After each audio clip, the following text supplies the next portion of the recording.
Bonjour, bienvenue au musée des arts et traditions populaires catalans, le musée Casa Peral. Aujourd'hui, nous vous accueillons pour vous donner un tout petit aperçu de l'exposition Sorcières et guérisseuses. Et ça démarre par ici.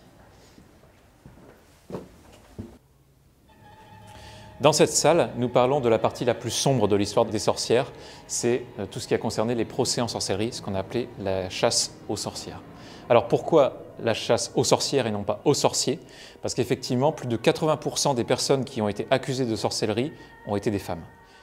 L'un des rouages essentiels de la machine judiciaire à ce stade, au niveau du procès, c'est le greffier.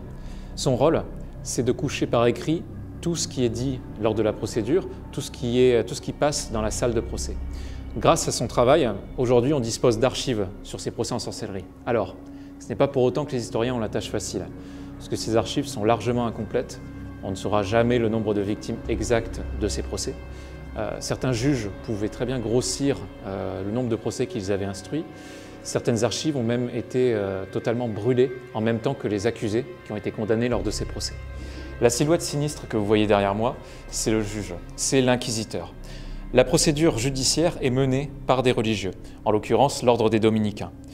L'inquisiteur mène toute la procédure depuis l'arrestation jusqu'à la soumission de l'accusé à la question, la torture, et au procès finalement et à la condamnation.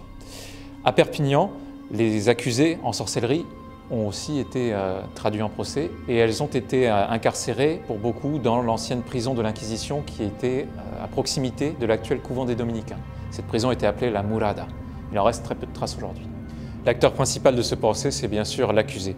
Le portrait robot de l'accusé, c'est dans la majorité des cas, l'immense majorité, une femme, issue des classes les plus défavorisées de la société. C'était souvent des personnes marginales qui avaient un rôle de guérisseuse, qui avaient donc des savoirs en médecine, mais qui pouvaient être accusées aussi bien par des personnes qu'elles n'avaient pas réussi à guérir que des personnes qui souhaitaient leur nuire.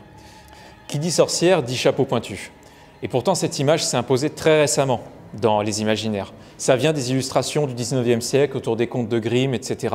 Et puis, petit à petit, ça a été repris par le cinéma, les grands films, et notamment Le Magicien d'Oz, qui va réellement introniser la tenue de la sorcière vers les années 1940.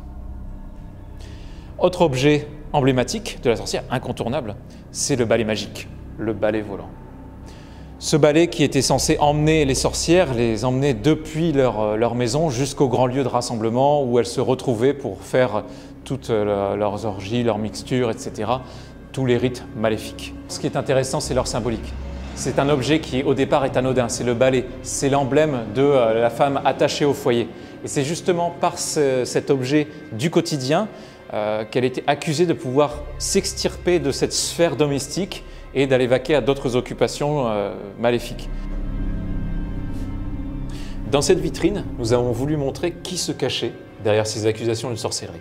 Et pour cela, on s'est basé sur un procès qui s'est tenu à Perpignan en 1692, celui de Maria-Angela Querça.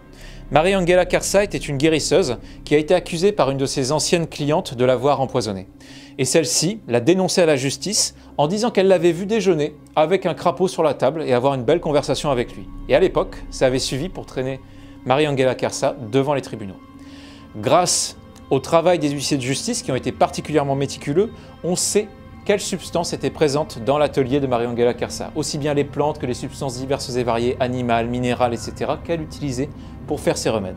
Et à partir de là, on a proposé cette évocation de ce que pouvait être l'atelier de Maria-Angela Querça.